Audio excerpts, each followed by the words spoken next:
Infections, presented by Dr. Kevin Pei. Please welcome back Dr. Pei.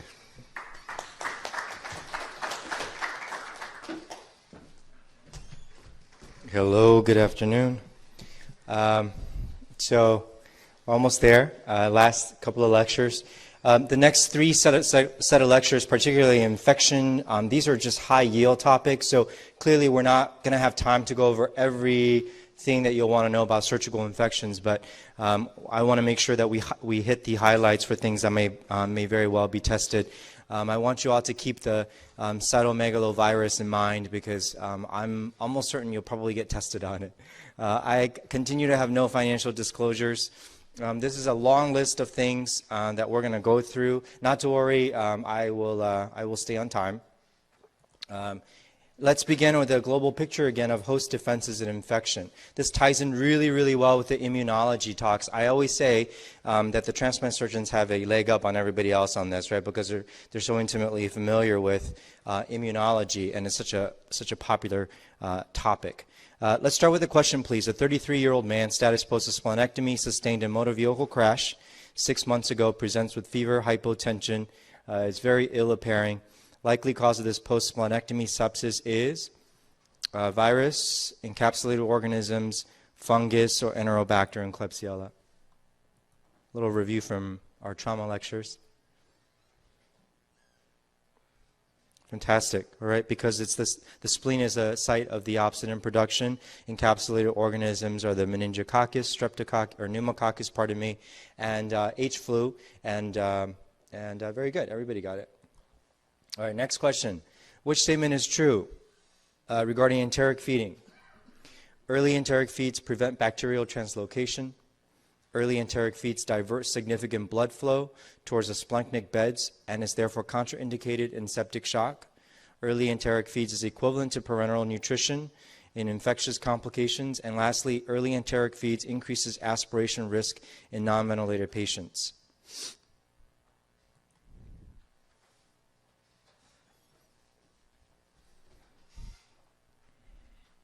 Great. So vast majority of you recognize already that we are all about feeding patients early now, right? Very few things should stop you from feeding your patients early, including a bowel anastomosis. Once again, I realize, when you see these choices like starting heparin sub-Q or Lovenox or enoxaparin on somebody who just had a liver hematoma, it's okay to do it as a standard answer, okay? All right. Host defense and infection. Our body clearly is a very amazing thing, and we have lots and lots of both innate and adaptive mechanisms to protect us from infection. However you want to break down the concept of infection or our global defense mechanisms to fight off those infections, whether you talk about innate versus adaptive, humoral versus cell-mediated, which we're going to get to in a little bit. The bottom line is that there are a lot of little systems in place that work together to try to prevent an infection. Right? That includes the skin, the sebaceous glands, upper respiratory tract. We have the mucociliary escalator. Right? The smokers don't have these intact anymore, which is why they're more prone to at least tracheal bronchitis. Stomach, low pH. Our stomach is very, very low pH. We manipulate that pH in the surgical ICU, don't we, by putting patients on proton pump inhibitors. We'll get back to that as well. Gut protection, right? Let's just say that the bacteria or the virus or whatever it is somehow managed to get past the mucociliary, it got past the stomach, and it's in the gut. The gut itself has rapid turnover. As you know, the microvilli turnover so quickly that it's hard for these things, short of a bacterial translocation process in an immune-compromised patient, to latch on and to translocate, right? The colon. This is the classic battles of balance of good and evil, right? We have lots and lots of colonization of bacteria that we need to fight the insidious opportunistic infections. And a very important thing to talk about, especially as it pertains, some of our medicine colleagues think that as surgeons, our most important, or well, maybe the only thing that we're good for is surgical source control. And I'm very proud of that fact, is that we can get surgical source control, right? We can get to places where no antibiotic can get to. And sequestration is this concept. The body says, you know what, I can't fight off whatever this infection is, so I'm going to do the next best thing, and I'm going to wall it off, right? So you think about GI perforations, a colonic or diverticulitis. Classic example, right? That is the that is the reason why we are able to offer non-operative management, because our body has the ability to try to sequester that, try to limit the spread of the infection. All right. All of these systems work in symbiosis until something breaks, and something breaks in the chain of the anatomic defense system. All right. So for you to have an infection, something has to break in this chain. And the innate immunity is not targeting the barriers or part of the system. So this is the slide on adaptive immune responses. So everything we talked about, the skin and the sebaceous glands and everything else, that's part of just what's built in. You don't have to work for it. That's just the our innate ability to fight off infections. The complement system is too complicated to want to talk about during this lecture.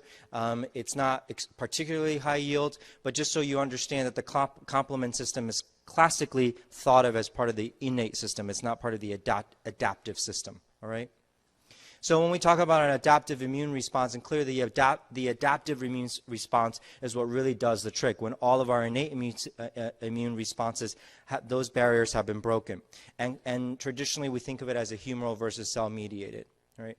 I was trying to think of a very sort of easy way to just differentiate between humoral and cell-mediated. And humoral is, of course, a word where people in medieval times used to call the plasma humerus, right? Humors. And the idea is that these substances are already floating around. They do not need to involve any cells at its basic level, right? As distinct from cell-mediated, which involves the T cells. Okay? So we'll touch base on the humoral system a little bit, as well as the cell-mediated systems. As I described, the humoral system, when you talk about humoral system, you're really talking about antibodies, right? And antibodies are made from plasma cells, which are derived from B cells. What they do is they neutralize antigen, right? So there are antibodies for every specific antigen. And how our antigen evolves to fight our antibodies is one of the ways why disease progresses. Because if we're able to develop antibodies for every antigen we can imagine, and those antigens never change, well, that's the end of disease processes in terms of infection, right? Because we'll have an antigen for everything. Antigens or antibodies are very, very important because they have memory. Okay, but because they have memory, and memory takes time to develop, so it's not like our innate system, like the complement system the complement system, in that it takes a little bit of time before you can mount a response. This is an important thing just to remember, like a little tidbit to remember, is that the predominant initial response is IgM. If you were to measure something, if you were to measure IgM antibody levels in the blood, what you're effectively saying is I am measuring an acute infection. I'm trying to measure the acute response. IgG then is the secondary response, and it gives us the memory, right? So the second time the patient gets or that we get exposed to the same antigen, we have IgG, not IgM. IgA is the predominant from gut lymphoid tissue, right? So all the enteric, all the gut lymphoid tissue is predominant IgA, which is also part of the innate immune system. And the overall goal for antibodies in the humoral response system is to try to neutralize and then subsequently enhance phagocytosis, bring the macrophages over. And it does, we like to think of the humoral and the cell-mediated as sort of not independent systems, but clearly there's some codependency there, right? All right, and then now let's talk about cellular mediated. The cellular mediated is what we're talking about with the T cells. Our body also has an amazing ability to recognize self versus non-self, right? And what we're specifically talking about, of course, are the MHC complexes. When our cell recognize, not only does our body recognize self, so we know that these are own cells versus something that's extraneous. When our own cells are invaded, the body says, I recognize that it's my own cell, but it's no longer a normal cell, okay? And this is all cell-mediated. And this is antigen-specific cytotoxic T cell activity. At the end of the day, what we're looking for is apoptosis and apoptosis of the cell itself. So largely, classically thought of in terms of cell-mediated, of course, are the classic example are viruses, right? The viruses enter the cells. Those antigens are broken down, presented to the cell level, and then your cell-mediated immunity recognizes those antigens and says, I have to take that cell out of circulation, okay? It's when that process doesn't work or the cell-mediated immune system is overwhelmed is when we get uncontrolled infection, particularly viral infections. All right, so let's talk about infection controls and how do we avoid risk to self and others. All right, you would think that this is a very sort of straightforward. Let's start with a question. Hand hygiene is well documented to decrease hospital-acquired infections. Which of the following statements is true? A is alcohol-based hand gels is sufficient for C. diff. B is chlorhexidine is superior to soap for viral infections. C, soap and water should be instituted for C. diff. And D, betadine wipes are effective against C. diff.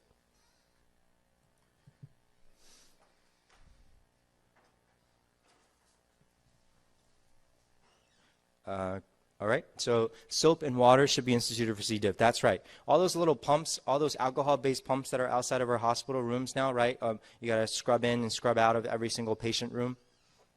Which, by the way, all it seems to do for me is it just builds up this really, really thick film of soap. But the soap and water is what we need to do in terms of washing for C. diff, all right? Interestingly, we'll get to this a little bit later in terms of alcohol versus chlorhexidine. We'll discuss which one is actually better and which one, they both have some advantages and disadvantages, right? So if you look at the screen at the top, I know it's small. Maybe you can look at it in your own syllabus.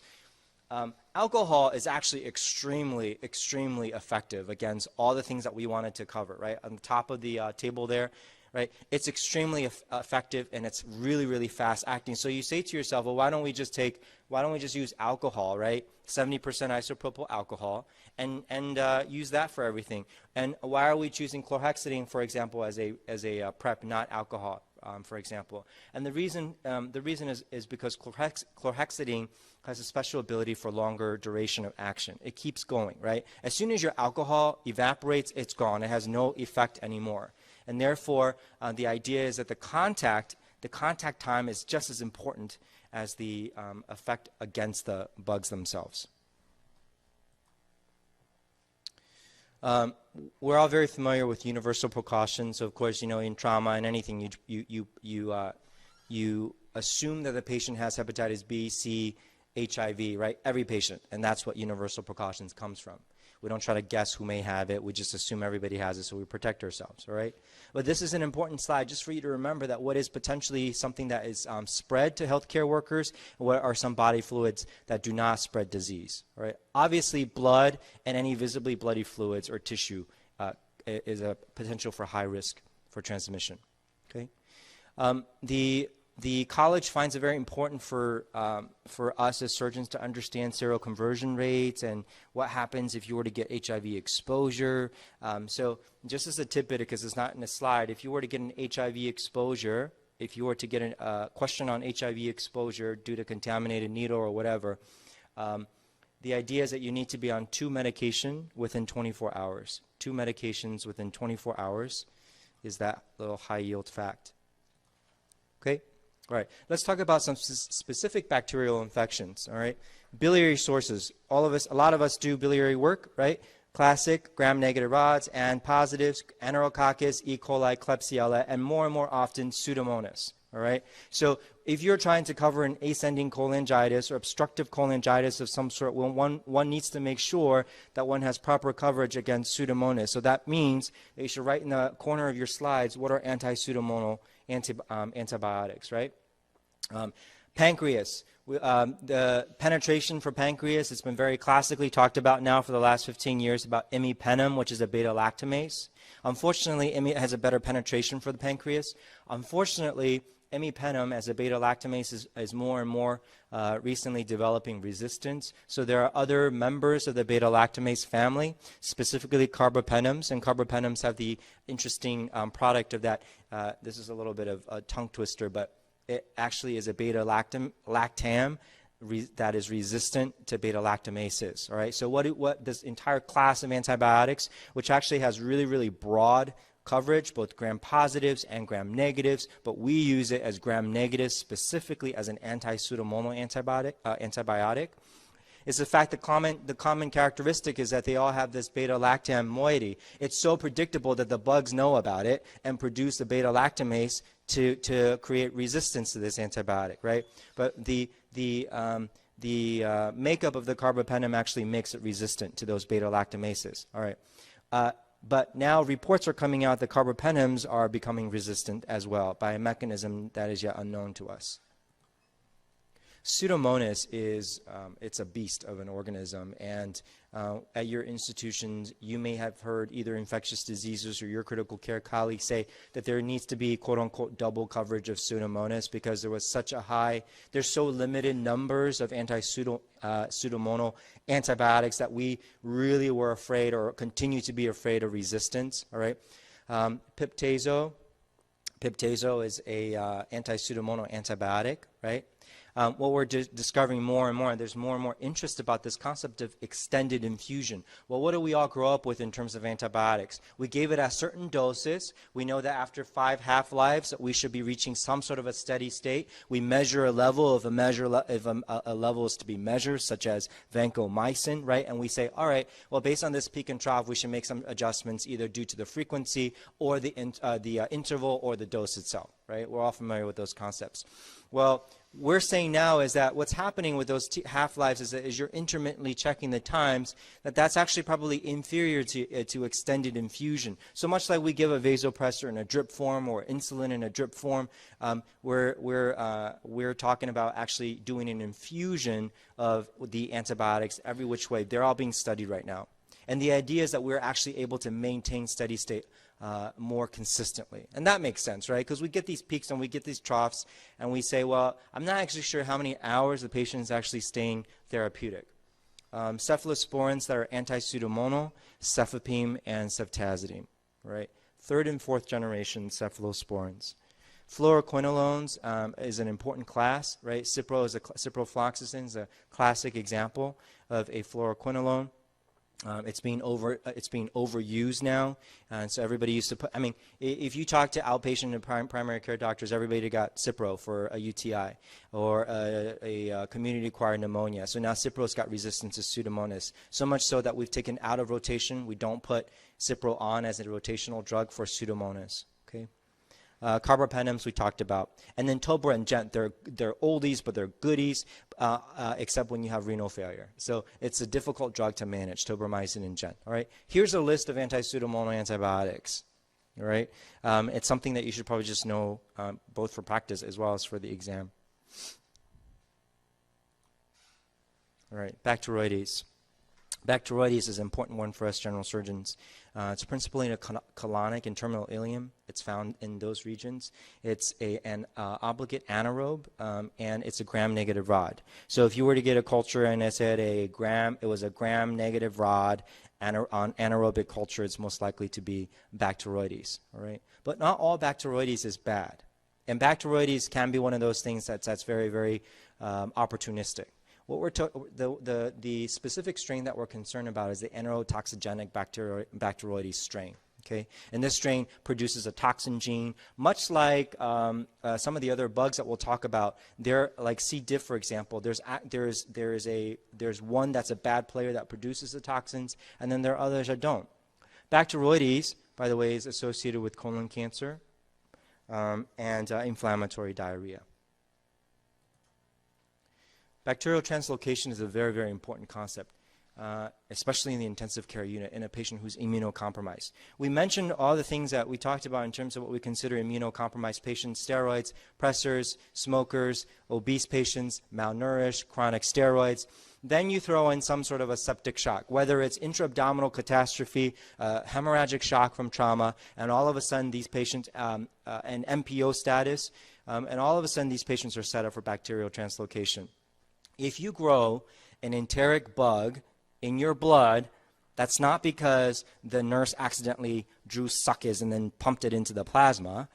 It's because the patient translocated, right? So the barrier function of the bowel have been overcome, right? The cecum has about 10 to the 12th organisms per cc of stool. That sounds like a lot, right? And not all of that is bad. Remember yesterday we said how 10 to the 5th was enough to 10 to the 5th for skin separated whether you were colonized versus you were infected, right? In the cecum you'll find 10 to the 12th.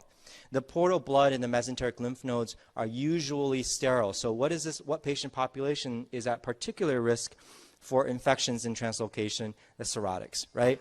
the cirrhotics with portal hypertension. They're just a setup for infection, right?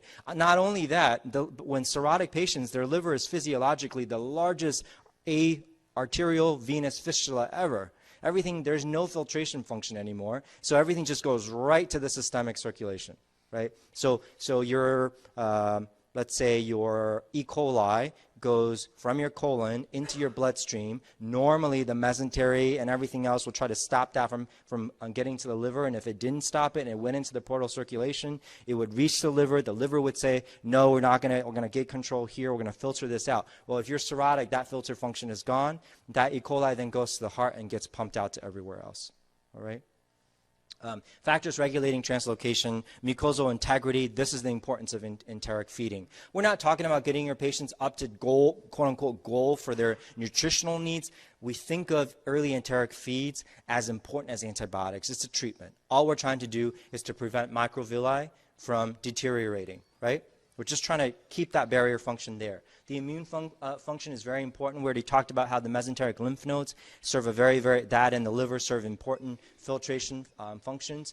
And this is an important group too, right? The nursing home patient who's chronically constipated, or the young patient that's classically has some significant psychiatric history that was probably a stool retainer from childhood that has a chronically dilated colon. Those patients have classically been thought of as very benign. Who cares? They're not really obstructed. They're just constipated. The problem is that bacterial load continues to replicate itself, and stasis of a bowel is associated with breakdown of the barrier function, and of course increase in your likelihood of translocation. All right, principles of antimicrobial resistance. All right, I recognize we're kind of like jumping around all sorts of topics. It's just so that we can make sure we cover all the high yield stuff. Vancomycin. Everybody's afraid of vancomycin. Sort of like what happens if you have a vancomycin resistant enterococcus is one of the things that we're quite scared about, isn't it? Right? Every hospital has VRE. Okay. But for MRSA, for methicillin-resistant staph, vancomycin is still our go-to medication, isn't it? Right? Another high-yield factor, remember, if a patient has a pneumonia, particularly a hospital-acquired pneumonia or ventilator-associated pneumonia, you have to do a broad coverage, including vancomycin for the MRSA because of the prevalence of MRSA, and an anti-pseudomonal antibiotic. Pick one from that list. All right, if those come up with your answer choices, vancomycin has to be one of them to cover MRSA because the high likelihood of a patient with a ventilator-associated pneumonia to also have an MRSA infection. The vancomycin does this. It prevents the cell wall from stabilizing itself, right? In fact, that's similar to all penicillin-based antibiotics. It prevents the cell wall's stability. And with that cell wall is not stable, that bacteria cannot replicate. The resistance develops, though, as a result of structural changes to the cell wall, where vancomycin can no longer prevent that cell wall structural disintegration. Fluoroquinolones. To me, this is a big problem, and more than anything else scary to me, the fluoroquinolone resistance. Right? Fluoroquinolones at one point were thought to be completely safe from resistance because of its mechanism. Right? It goes right to the root of the problem and inhibits via this DNA gyrase and topoisomerase 4. Right? Trivia, but just to remember. Okay? It inhibits DNA synthesis. Right? Can't get any better than that. It's incorporated into the bug, and it says, I'm going to hit you where the DNA is. So now you can't, even if you were to replicate, you can't replicate because you can't correct you can't spin your DNA strands, and you can't correct the errors that are associated with DNA replication. But now we're getting resistance, and the resistance is that there's conformational changes in the target enzymes. So the topoisomerase and the DNA gyrases have gotten smart, and there's like, if we just add on this little compound, then you will not recognize this anymore, right? The additional thing is that it has decreased cellular wall penetration. So the cells of the bacteria have gotten really smart, and they said, well, for a fluoroquinolone to work, it has to get into the cytoplasm and attack the DNA. Well, what I'm going to do is change the cellular wall structure so that it cannot be incorporated into the cytoplasm. Let's do a question. Patient sustained a gunshot wound to the abdomen. What is the appropriate preoperative antibiotics? Cefazolin, moxifloxacin, linezolid and metronidazole, or cefazolin and metronidazole?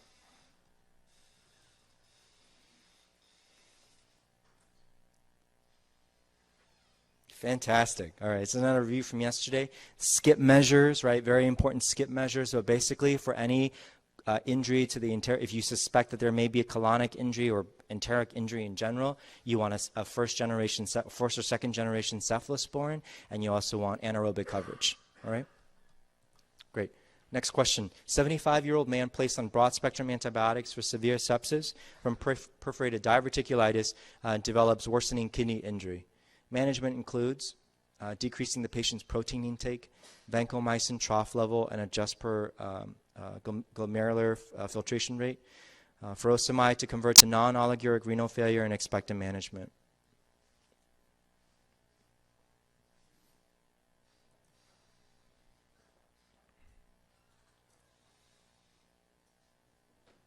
Great. So everybody recognizes the importance of checking levels, particularly patients in kidney failure. I know that some of you in the audience might be thinking, well, isn't there a lot of literature already supporting that the vancomycin trough and the classic way of getting these values is overdone, and perhaps we should just be getting a vancomycin random level? I think that's at a level above a standardized examination. It's not going to be quite so nuanced. The idea is if you have clearance issues, vancomycin and aminoglycosides need to have peaks and troughs, right? Okay, and just to review for everybody, I know it might sound too elementary. If your peak is too high, you adjust the dose, right? If your trough is too high, you increase the interval, right? Okay, so and then you can flip it around the other way and say, well, what happens if your trough is too low? Okay, all right. I don't want to go through the other choices, because I think they're also important learning points. One never wants to decrease the patient's protein intake, particularly in a septic state. All right. This is counter to what we've always been taught by nephrologists and really in our own practices, that if our patients have renal disease, that we don't want to give them protein boluses, right? We don't want to make sure that they're low protein. Well, here's the problem. In a septic shock patient, they need a substrate. Remember, all those substrates are so important. They need a substrate to be able to fight the infection. So you do not want them to have a decreased protein intake. Using furosemide to convert, there's no literature supporting that there's better outcomes by converting somebody to non-oliguric renal failure. Nevertheless, I will tell you that I do it because it does make me feel better, and nobody says that it's any worse. So I say, well, if we're all supposed to pee, so why don't I just make my patient pee, right? And then the expectant management is ill-advised in a patient. So I only put D in there for this reason, and it's because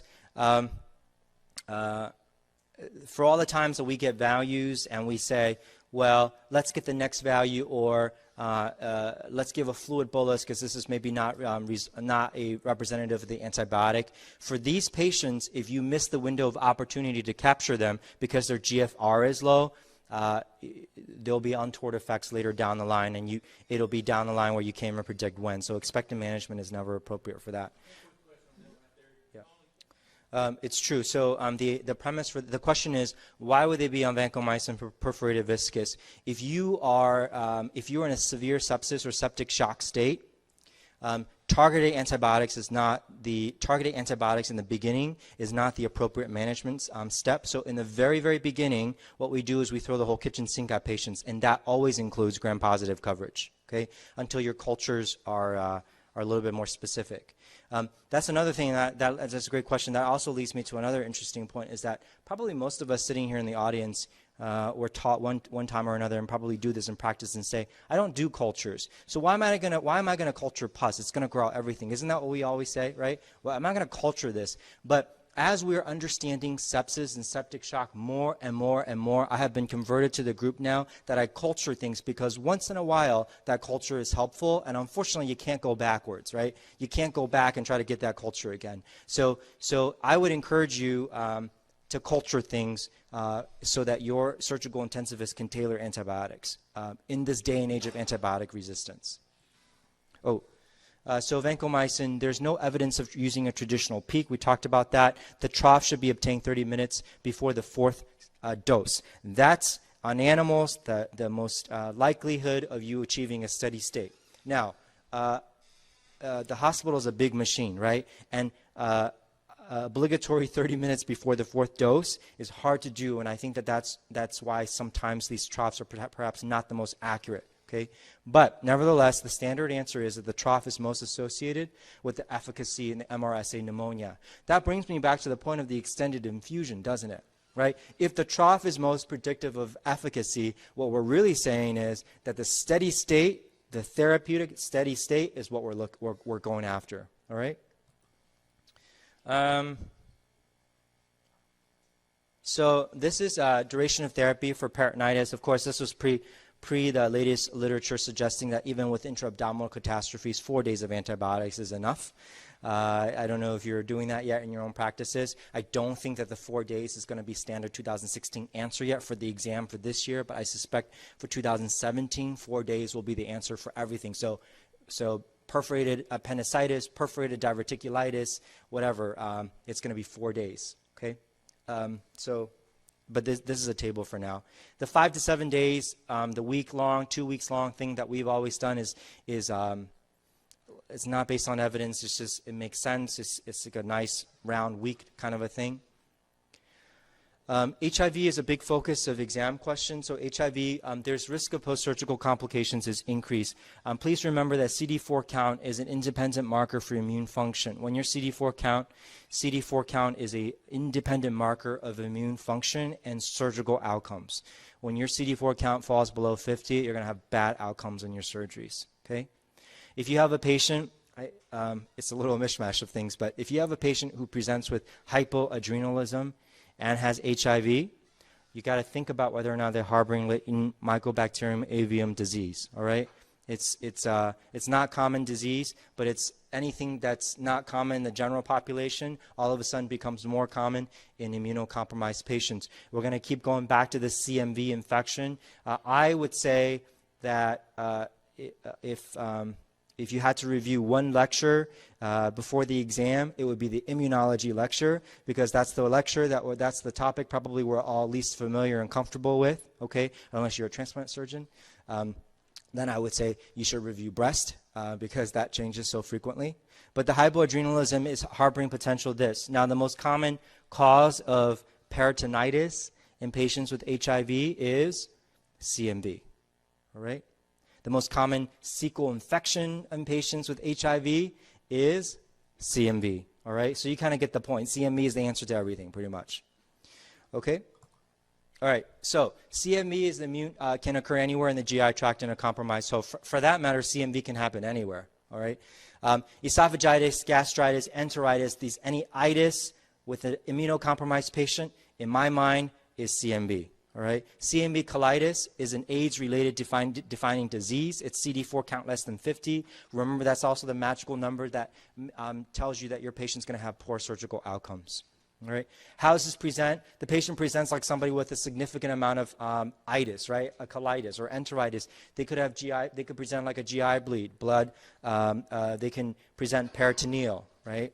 Cecum can be very, very dilated. And you may not know ahead of time that this is CMV. You may find out post-operatively after you've taken out the right colon for whatever cecal process is going on, or for a GI bleed. But for whatever reason, if you are suspecting CMV or you have a diagnosis of CMV, ganciclovir is the treatment. Okay, but like I said, a lot of these patients don't have a lot of reserve, and so by the time we are involved, because we're surgeons, they will likely need some type of a surgery. Question. A 60-year-old patient with fevers, Foley catheter in Canada is isolated on urine culture. The next step in management should be to start an antifungal, remove the catheter and repeat the culture, amphotericin irrigation as the bladder is likely colonized, expectant management, and look for other sources of infection.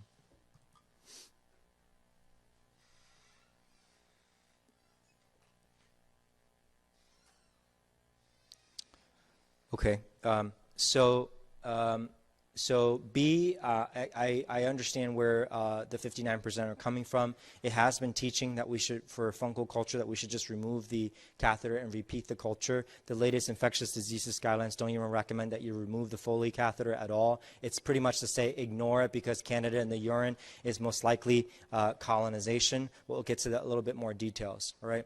Fungal UTIs does not need to be treated if asymptomatic. Here's the rub for me. How do I know that my patient who's intubated and on 2 pressors with Candida growing in the urine is symptomatic or not? Those patients to me, so this is why I always tell the residents, don't call the ID doctors because I already have a plan and I don't want them to change it. But when the ID doctors come, always the point of contention is whether or not we should start an antifungal, right? And frankly, I understand why we don't want to use antifungals because we have even less antifungals than we do antibacterials, right? So we want to save them from when we have really, really serious fungal infections. So I understand that. But by the same token, when our patient's septic shock and on 2 pressors, we're throwing the kitchen sink at these patients, including broad spectrum gram-negative, gram-positive, anaerobic coverage. Why aren't we covering the fungal infections, right? And so epidemiology, the reason behind this is because epidemiology would suggest that the vast majority of patients who culture positive Candida do not have quote-unquote invasive candidemia or invasive candiduria. And the invasiveness of things is where the ID doctors feel like needs to be treated, okay? All right, next question. 35-year-old man with reflux presents with sharp epigastric abdominal pain, pneumoperitoneum, and is found to have perforated duodenal ulcer. Indications for antifungal therapy include all except recent hospitalization, recent broad-spectrum antibiotics, long-term acid reduction therapy, or immune-compromised steroids or HIV. This is an all except question. Fantastic. Okay, so recent hospitalization, although is a risk factor for lots of things, is not an indication to use antifungal therapy in these patient populations, whereas the rest of them are, okay? Also, moving away from always using antifungals on patients with upper GI or foregut perforations, right? That used to be traditional teaching. Anybody with foregut perforation as defined proximal to the ligament of Treitz absolutely needs antifungal, and that's not necessarily true anymore. Amphotericin B. Now, it's a drug that we don't use very often, but for whatever the number of questions that are asked about it to the use ratio is way off, but it just seems like a popular thing people want to ask about. Amphotericin B is an antifungal that disrupts cell wall synthesis, right? And the question that people like to ask about is the liposomal formulation, okay? So the liposomal formulation came about to decrease the direct nephrotoxic effects of amphotericin B. In fact, your hospital should not even carry the non-liposomal amphotericin B unless the patient has some specific allergies to the liposomal formulation. There's an infusion reaction that's like that's what I was saying, that's related to the liposomal, and that includes this chest pain, dyspnea, hypoxia, abdominal pain, flushing. You can just give Benadryl, it's not life-threatening. Interesting trivia, electrolyte abnormalities associated with amphotericin B include hypokalemia, hypomag, and hyperchloremic acidosis because we like electrical neutrality. Liposomal formulation does not have kidney or bladder penetration. That's why it's protective, theoretically. Let's move on to sepsis and SIRS syndrome and pathophysiology of sepsis. With a question, 45-year-old woman is jaundiced, ill appearing. Blood pressure is 85/55 with a heart rate of 120, white count 15. Stat ultrasound demonstrated common bile duct dilatation and gallstones without evidence of cholecystitis. After the initial fluid resuscitation, the next step of management is A, a HIDA scan to evaluate for cholecystitis because you didn't think that your ultrasound was correct. B, MRCP to evaluate for choledocholithiasis. C, urgent cholecystectomy. Or D, GI and ERCP for drainage of the biliary system.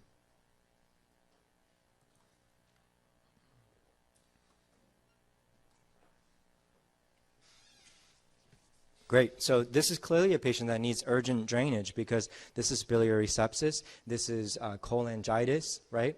And so anything, again, it's kind of like the trauma lectures where you don't want to stop and get any more additional imaging. You want to treat this, the problem by getting ERCP drainage. Now, so the question is, you're not going to want to put a septic shock patient prone for an hour to get an ERCP. I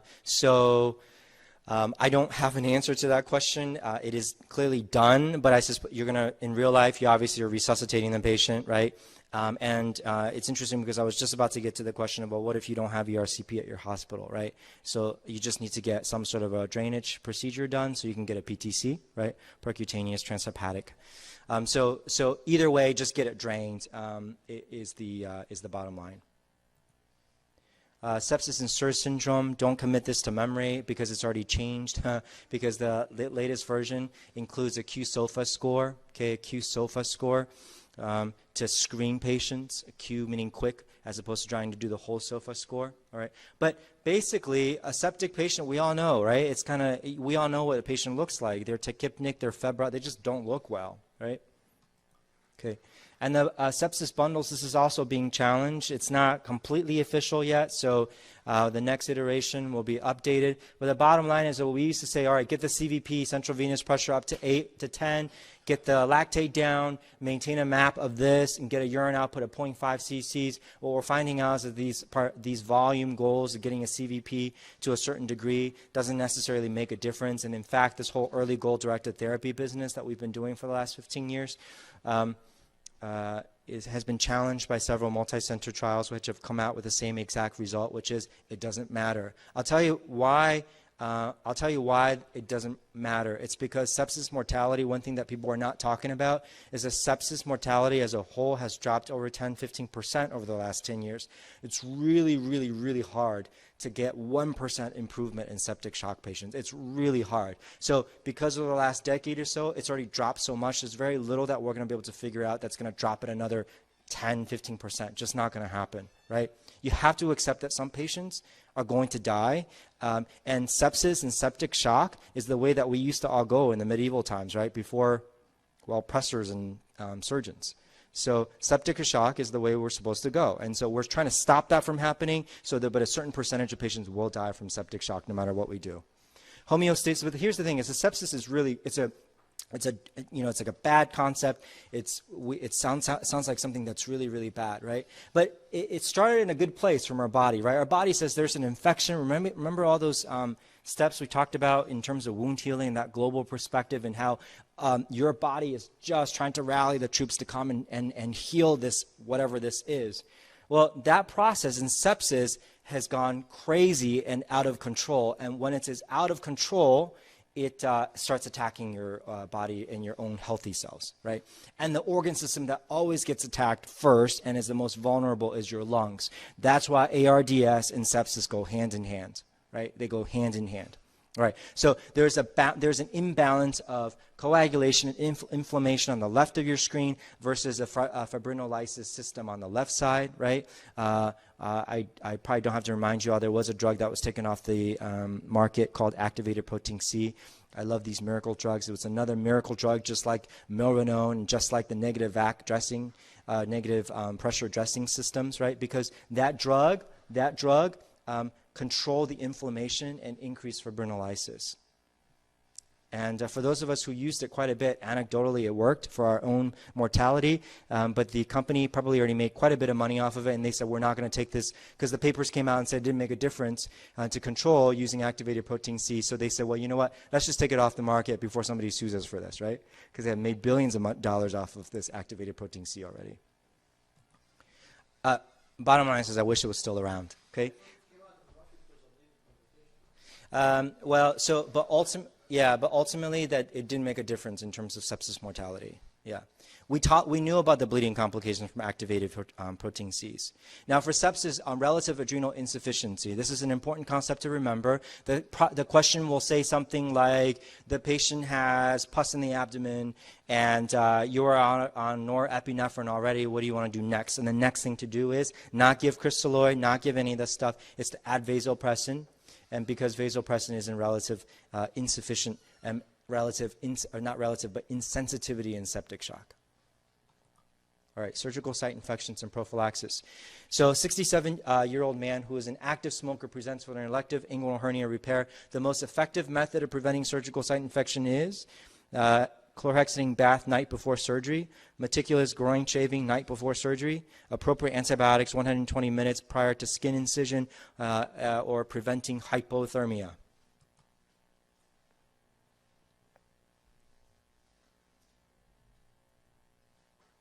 A little bit of a split here. So the answer is preventing hypothermia. Just a raise of hands, how many of you guys are doing chlorhexidine baths in the pre-op holding area? Yeah, a lot of people are doing that. So if you're going to do chlorhexidine bath, the evidence is for chlorhexidine wipe in the pre-op area, not the chlorhexidine bath that was recommended to us some time ago for patients. So people would literally send patients home, right, with here's your, wipe yourself down with this chlorhexidine bath thing. So I don't know if it's because there was a compliance issue and not doing it properly, but now the recommendation, if you're going to do a chlorhexidine anything, you're going to do it in the pre-op area. Groin shaving is not ever recommended to the patients anymore. Some of us even don't do it in the pre-op holding area, okay? Of course, if the question asks about how you're going to shave, you're going to use clippers, not the razors. That's why razors have been removed from hospitals in general, or from the OR suites. Appropriate antibiotics is to be given 60 minutes prior to skin, or within 60 minutes of your skin incision. What antibiotic needs 120 minutes? Vancomycin, okay? All right, and then preventing hypothermia. Surgical site infection and prophylaxis. Be familiar with sort of the infections rates. I think we're all very familiar with it. The dirtier the classification, the more likelihood of getting a surgical site infection. All right, so we talked about giving preoperative antibiotics within 60 minutes of incision. Vancomycin and fluoroquinolones require 120 minutes. So this is within the incision time, all right? So depending on your hospital's antibiotograms, this is just one of those things that our hospital uses for skip measures. So basically, for non-cardiac, which is us, for non-cardiac surgery, we're going to use a first-generation cephalosporin for pretty much everything like the small cases, like inguinal hernias, gallbladders, and we're going to use first-generation cephalosporin and anaerobic coverage if we're going to be clearly violating enteric content. All right, and that's specifically colon and small intestines. Thyroid surgery does not require antibiotics. If you put mesh in for inguinal hernia, you don't want to be a purist and not use antibiotics. For mesh, you must put antibiotics.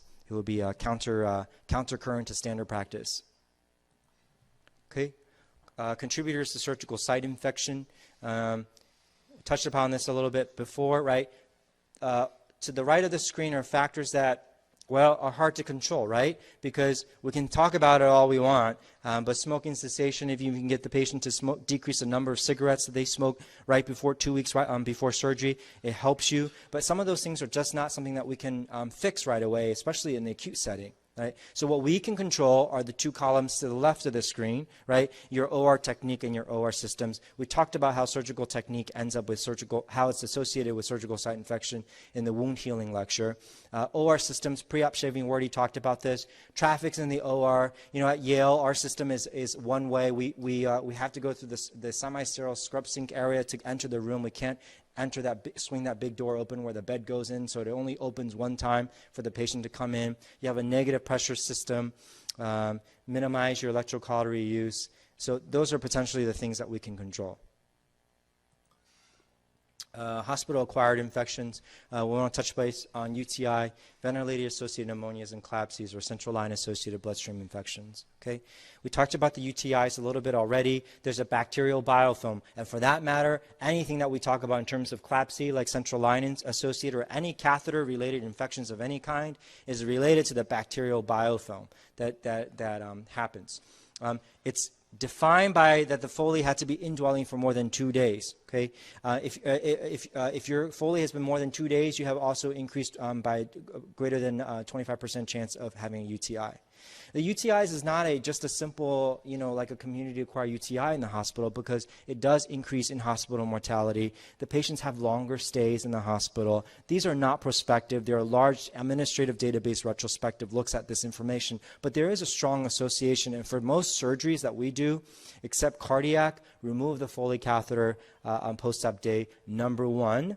If the answer choices, basically look for the answer choice that tells you that you should be removing your Foley catheter. And in real practice, really, you should be looking for a reason nowadays to leave your catheter in, as opposed to, if there's no special circumstance, all catheters should come out after 24 hours. And by the way, strict ins and outs is not an indication for a Foley catheter.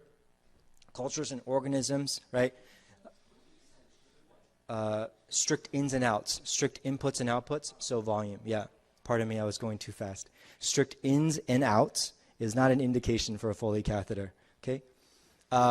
So for cultures, 10 to the 3rd CFUs per cc for asymptomatic, or 10 to the 5th CFU for symptomatic diagnosis for UTI. Now, here are the common organisms for UTIs. So if you're going to pick an antibiotic, you just want to make sure, a lot of them are gram-negative rods, right? So you want to make sure you have appropriate coverage. Moxifloxacin does not have urinary penetration, so we don't want to use moxifloxacin or Avelox for UTIs. Okay? Question. GI prophylaxis in the form of proton pump inhibitor. A, increases the nosocomial pneumonia rate. B, decreases nosocomial pneumonia rate. C, does not change the pneumonia rate. Or D, is not indicated in patients who are ventilated more than 48 hours.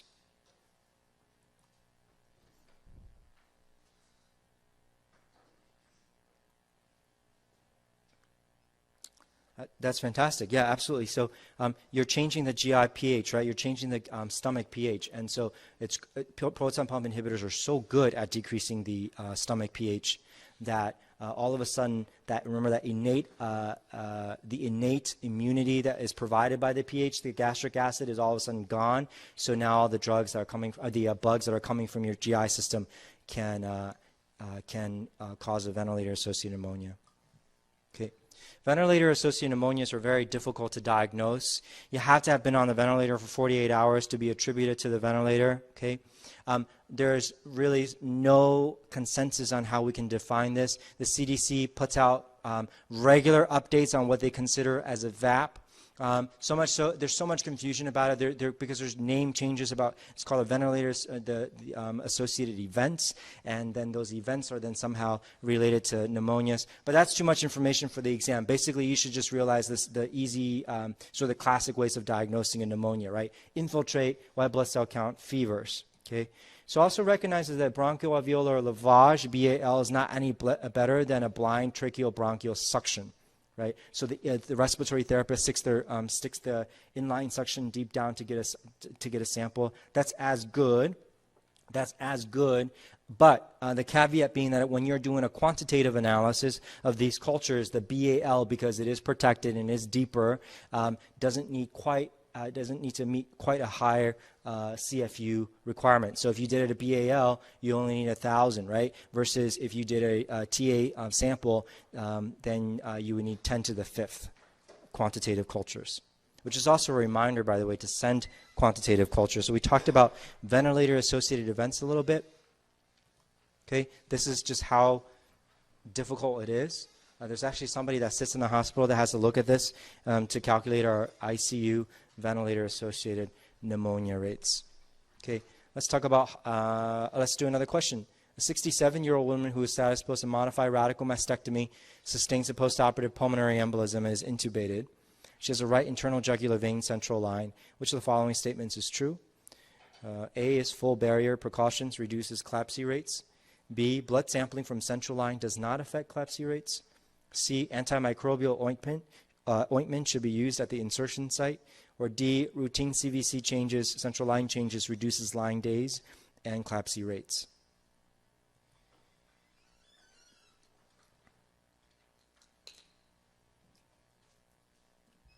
That's right. So yes, full barrier precaution is the only thing on that list that reduces CLABSI rates. Okay, let's go down to B. Blood sampling from central lines does not affect CLABSI rates. That's not true. The Infectious Diseases Society's most recent guidelines is actually advocating that you draw one sample from a peripheral and one sample from your line. Right?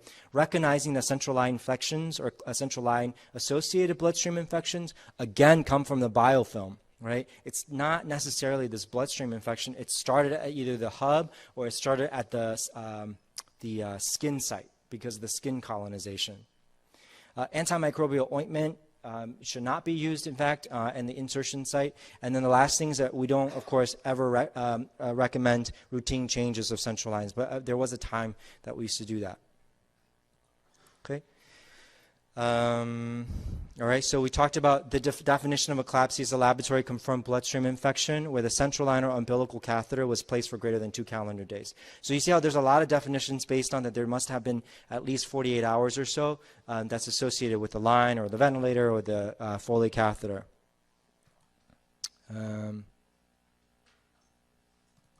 All right, so this is the slide that I wanted to just touch upon. These are the insertions. These are the possible sites of where the bacteria was introduced into the bloodstream, all right? It didn't come from de novo, the bloodstream itself. So either came from a contaminated hub, right? So that's why we have those special alcohol impregnated caps now that go onto your central line or your IV hubs, right? Nurses are supposed to scrub those little caps for 30 seconds or something like that before they inject anything to minimize the contamination, right?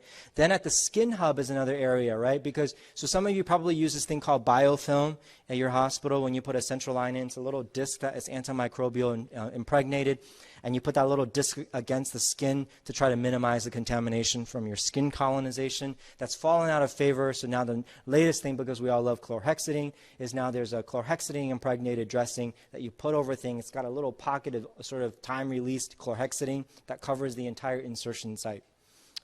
And the other thing about surgical site infections as well as central line and dressings in general is that don't be tempted to take it off, kind of like your skin grafts, right? Don't go taking that dressing off. What you place sterilely in the operating room, leave it alone for 48 hours. Because if you take that dressing, taking a dressing that was sterilely placed off early is independently predictive of a surgical site infection.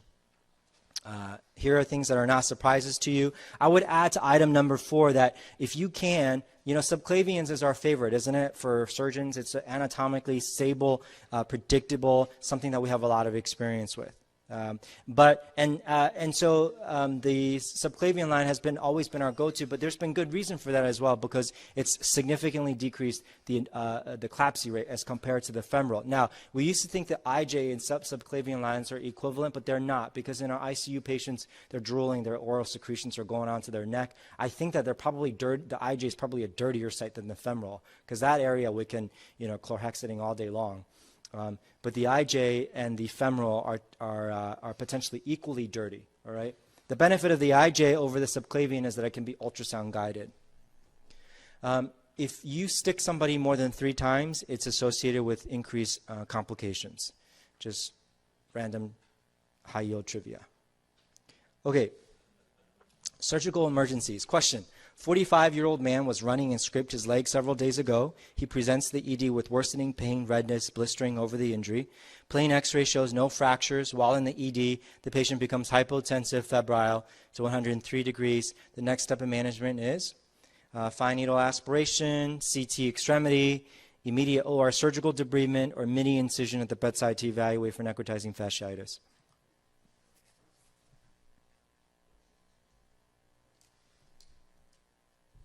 Great. So we're recognizing, so all these used to be called necrotizing soft fasciitis is now called necrotizing soft tissue infection with necrotizing fasciitis, but on a point on that spectrum.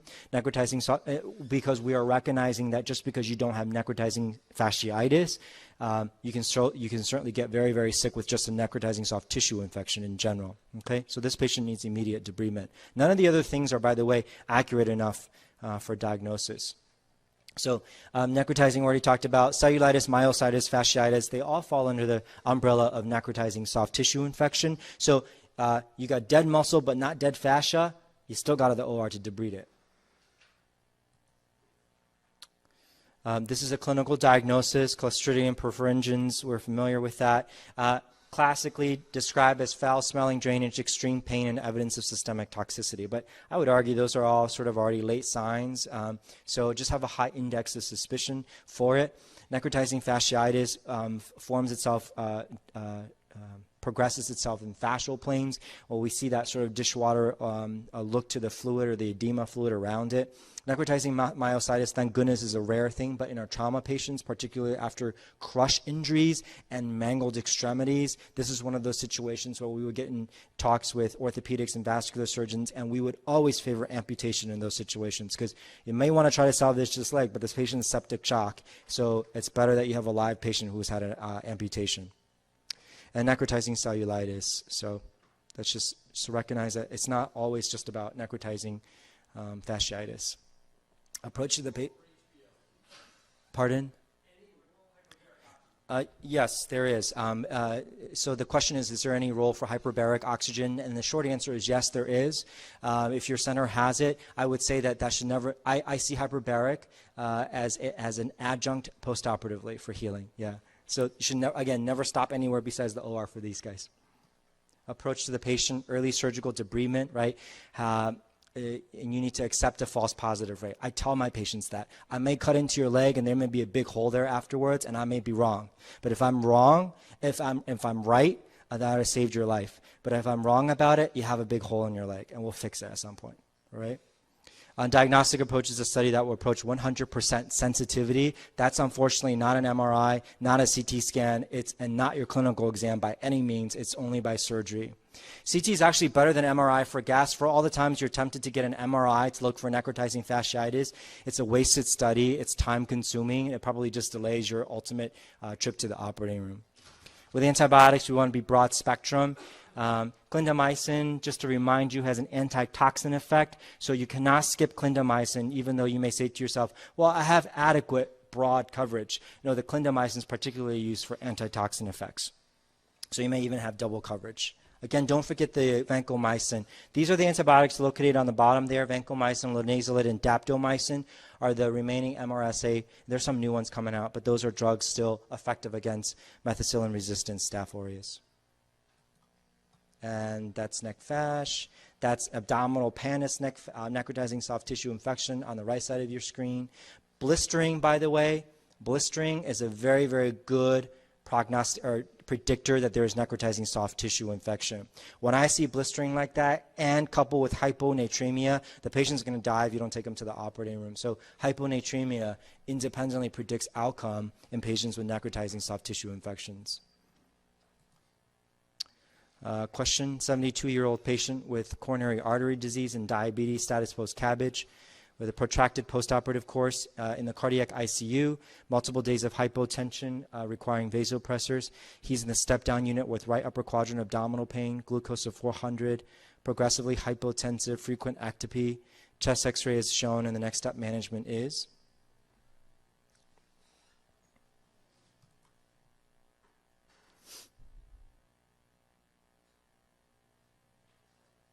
Great, cholecystostomy. Okay, so multi-step question. You had to recognize the patient has cholecystitis, acalculous cholecystitis most likely, perhaps gangrenous acalculous cholecystitis. This patient's too sick for you to be able to take it to the operating room for open or laparoscopic cholecystectomy, so you're going to put a cholecystostomy tube in.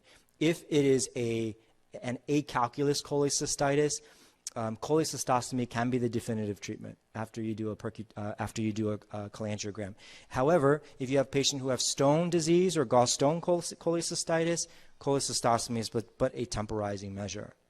Emphysematous cholecystitis is a surgical emergency. There's no amount of pressors that's going to cause our antibiotics that's going to make this better. If you have a patient who has cholecystitis who keeps deteriorating and there's no other signs of it, you need to take the gallbladder out no matter how unstable that patient is, most likely through a good old subcostal incision. Right? Risk factors for emphysematous cholecystitis include diabetes, protracted critical illness. It's the highest setup, a classic setup, a cardiac ICU patient who did not do well postoperatively. It is a surgical emergency, and antibiotics against usual biliary pathologies, just to remind you, are those gram negatives, and increasingly coverage necessary to cover for Pseudomonas infections. Question, 68-year-old woman with a stroke 12 years ago was presenting to the ED for diarrhea. History of antibiotic use is unclear, but she's had a UTI, was treated with Bactrim. The MICU evaluates and admits the patient, starts the patient on Flagyl. 2 hours later, becomes hypotensive, tachycardic, marginally responsive to fluids. Vasopressin and norepinephrine on high doses and current treatment plan continued for the 6 hours. And you now get involved. The C. diff toxin and GDH are both positive. Next step in management should be continue medical treatment, partial colectomy, total abdominal colectomy, endoscopic vancomycin and irrigation.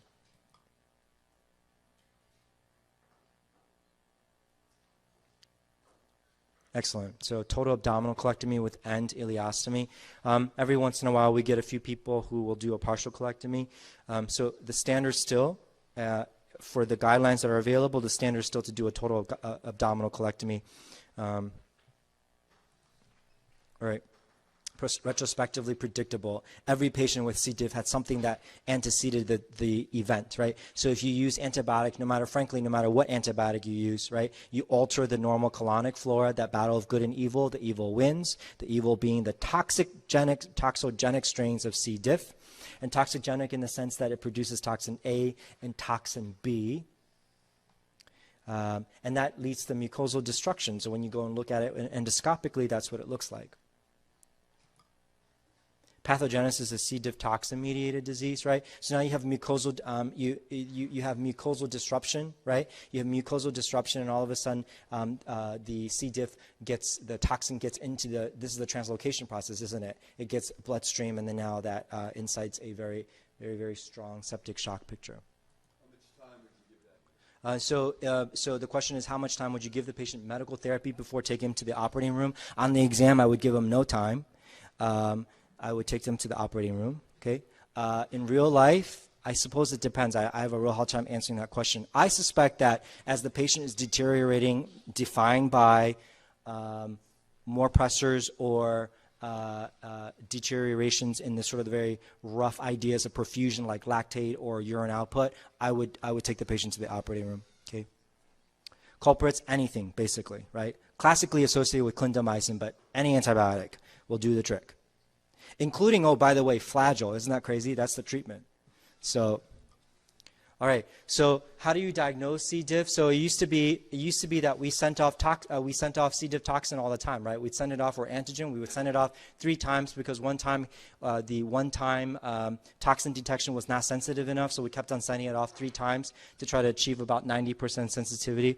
Well, most modern labs now, we don't do that anymore. What we're doing is we're testing only for the patients. We're really only interested in patients who have cytotoxic strains of C. diff, right? The toxin A and B production, right? So we look for toxogenic strains only by looking for their toxin and then actually looking for the bacteria. So you have to have not only the bacteria, which is detected by a GDH, which is the cell wall protein. So you have to know that the bacteria is there, and not only is the bacteria there, you have to know that the bacteria is toxogenic and it's producing toxin, okay? All right, and this is just our institutional algorithm of how to do this. Some of you will have things that are sent out, but the bottom line for testing purposes is to recognize that we don't test for antigen. Testing for toxin alone is not good enough. You don't need to be sending 3 stool samples anymore. We send 1 sample, and your lab, the modern lab, should be doing a toxin and a GDH testing to look for the bacteria and to look for the toxin specifically. Fulminant C. diff. This is an important topic, right? The fulminant C. diff is the MICU patient that I presented to you, right? Fulminant in the sense that this is going to be, I see fulminant C. diff, and I know that this lecture is going to be about surgical management of C. diff, okay? All right. So 3 to 8% of patients with C. diff-associated colitis become fulminant, right? And these are just the major significant complications as a result of C. diff, whether they're perforated or they're hypotensive on vasopressors or they have refractory septicemia. As the gentleman in the front pointed out, how long do I give them medical treatment? Well, again, for the testing purposes, nobody with fulminant C. diff gets medical treatment. They get operative treatment. And the operative treatment standard is total abdominal colectomy with no anastomosis. What about imaging, right? So imaging sensitivity and specificity are they're not terrible, but they have wide ranges. So whenever you see wide ranges like that, it means probably nobody really knows the exact sensitivity and specificity. I suspect that cross-sectional imaging sensitivity and specificity both go up if you put it in the context of the clinical picture, right? So if you have a patient who you're suspecting have C. diff and they look like a certain clinical picture, then you get a CAT scan and it looks like the colon is thickened, I'm going to say this patient has fulminant C. diff. I'm not going to go, oh, maybe it's something else, right? The CT findings, however, do not correlate well with the actual disease severity. So how thickened that colon looks has no bearing on how sick the patient is, all right? The corollary being that if you have a patient who's really, really sick and their colon doesn't look all that thickened, that's not an indication to you that it's not fulminant C. diff colitis. Which procedure is superior? Without getting too nitty-gritty about the literature, total abdominal colectomy is still the standard. Okay, so partial colectomy is not advised for fulminant C. diff. That was a whirlwind of infections. Do you have any questions for me? Yeah. Your question is that you think that invasive candidemia can actually be the cause of a Candida UTI? So the background is that for you to call something invasive candidemia that requires treatment, Candida has to be cultured in 2 sites. So but here's the kicker though. So you all know that Candida is incredibly difficult to culture, right? It's incredibly difficult to culture out. So that requirement for 2 positive cultures to treat an invasive candidemia, I think, is a very strict criteria. I can't think right now of a particular circumstance where I would cover a Candida UTI because I suspect that it may have come from a Candida bacteremia. So I don't really know how to answer that question. Yeah.